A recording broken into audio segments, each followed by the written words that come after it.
Hello សួស្តីបងប្អូនស្វាគមន៍មកកាន់វីដេអូថ្មីមួយទៀតដែលវីដេអូនេះនឹងបង្ហាញបងប្អូនអំពីរបៀប write program ដើម្បីដោះមាន account ផងហើយក៏ដើម្បី write program ដែរ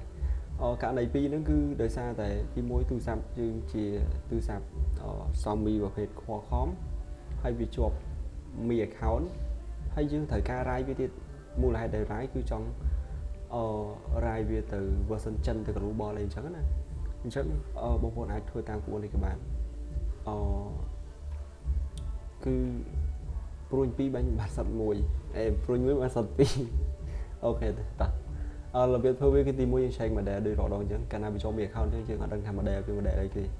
យើងចុច volume ដល់ចុះហើយដល់ដូចចូលទៅដល់វាចូល fast food mode ចាំដល់ដៃចេញតទៅទៀតបងប្អូនមើលនៅត្រង់ខាងលើនេះវាថា USB គឺវា score ហើយ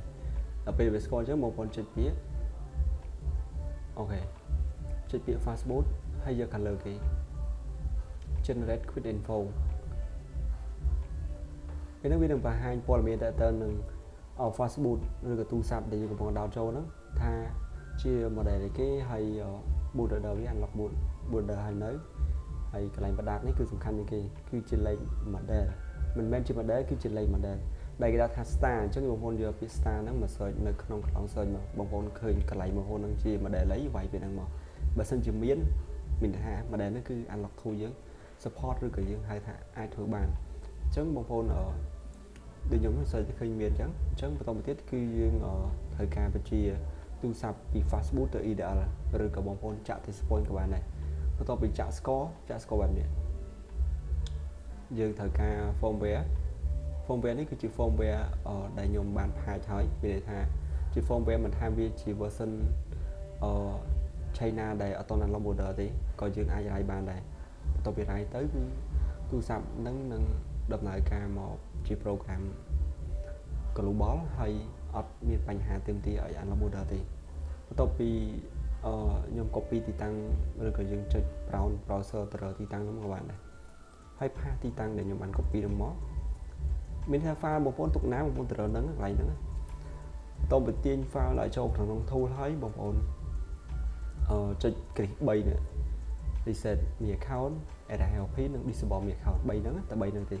ហើយកន្លែង server នេះបងប្អូនត្រូវរើស model របស់ទូរស័ព្ទយើងដូចរបស់ខ្ញុំគឺ Mi11 Ultra អញ្ចឹងខ្ញុំចុចត្រង់មកតោះទៀតខ្ញុំចុចពាក្យ flash អូខេអញ្ចឹងពេលហ្នឹងនៅលើ tool នឹងចាក់តាមបញ្ជា loader ដែលខ្លួនឯងមានហ្នឹងដែលយើងបានគ្រីសទៅត្រង់ពាក្យថា server ហ្នឹងនឹងទៅ read info ព័ត៌មាននៅលើទូរស័ព្ទហើយចាប់តាម រាយចាប់តាម flash ដែលអ្វីដែលយើងបានជាមុនហ្នឹងអូខេកន្លែងខ្ញុំដាក់ speed ទៅលឿនកុំឲ្យបងប្អូនរងចាំយូរអញ្ចឹងជាទូទៅការ write program ខ្ទង់ប្រហែលជា3ទៅ5នាទីទៅតាម file ហើយទៅតាមកុំព្យូទ័របងប្អូនបន្ទាប់ពី write បានជោគជ័យបែបនេះបងប្អូនបើកចេញធម្មតាមកគឺបានហើយអូខេតើបើកចេញមកគឺបានហើយថាប្រយោជន៍ខ្ញុំនិយាយមកទៀតគឺមាន2ទី1ដោយសារតែទូរស័ព្ទហ្នឹងជា version ចិនផងហើយ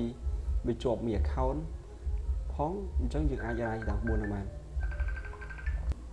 អូខេរបៀបហ្នឹងខ្ញុំធ្លាប់ធ្វើដូចជាម្ដងពីរដងតែក៏តែខ្ញុំចិត្តតែចង់អាប់ដេតបន្ថែមទៀតដើម្បីឲ្យបងប្អូនកាន់តែយល់ច្បាស់អញ្ចឹងជាពិសេសគឺវីដេអូពេលមុនខ្ញុំផ្ទាល់ខ្ញុំស្ដាប់សលេងទៅឬក៏មើលវីដេអូហ្នឹងវាអត់សូវស្រស់ស្អាតហើយដល់ពេលឥឡូវយើងមានទូរស័ព្ទធ្វើយើងក៏អាប់ដេតទៅឯកសារមេរៀនខ្លះវាដូចតែមុនដែរគ្រាន់តែវាស្រួលមើលជាងមុនវាមានលក្ខណៈពិសេសជាងមុនដោយសារតែនៅលើកម្មវិធី unlock tool យើងក៏បានកែប្រែឬក៏មុខងារមួយចំនួនគឺបានផ្លាស់ប្ដូរពីទីតាំងនេះទៅដាក់ទីតាំងនោះអញ្ចឹងយើងត្រូវតែអាប់ដេតដើម្បីឲ្យបងប្អូនក្រោយគាត់ចូលមកគាត់ងាយស្រួលវាថាវាមិននេះខុសមិនខុសពីអ្វីដែលគាត់កំពុងតែឃើញណាអូខេអញ្ចឹងតែប៉ុណ្្នឹងទេបងប្អូនគឺរបៀប write program ដើម្បីដោះមាន account ផង write program ផងតែប៉ុណ្្នឹងទេទាមទារឲ្យបងប្អូនមាន firmware ជា firmware បើសិនជាទូរស័ព្ទយើងអត់ទាន់ unlock model យើងប្រើ firmware China ទៅហើយបើសិនជាមាន firmware ដែលអាច write ដោយមិនបាច់ unlock model បានដូចខ្ញុំកំពុងតែធ្វើហ្នឹងក៏ write តាមហ្នឹងទៅហើយមាន firmware ខ្លះគឺខ្ញុំផ្ដល់ជូនដល់បងប្អូនទេបើសិនជាមានឆាតសួរខ្ញុំមកបើសិនជាមានខ្ញុំអាចផ្ដល់ឲ្យឬក៏គិតលុយតិចតួចតែពីច្រើនគឺអត់គិតទេ ដោយសារខ្ញុំស្រឡាញ់បងប្អូនខ្ញុំអត់ចង់គិតទេចង់បងប្អូនមានការងារធ្វើច្រើនសប្បាយចិត្តជាមួយនឹងអ្វីដែលខ្ញុំផ្ដល់ឲ្យ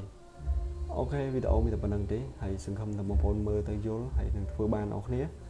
ជួបnhauនៅវីដេអូក្រោយទៀតបាយបាយ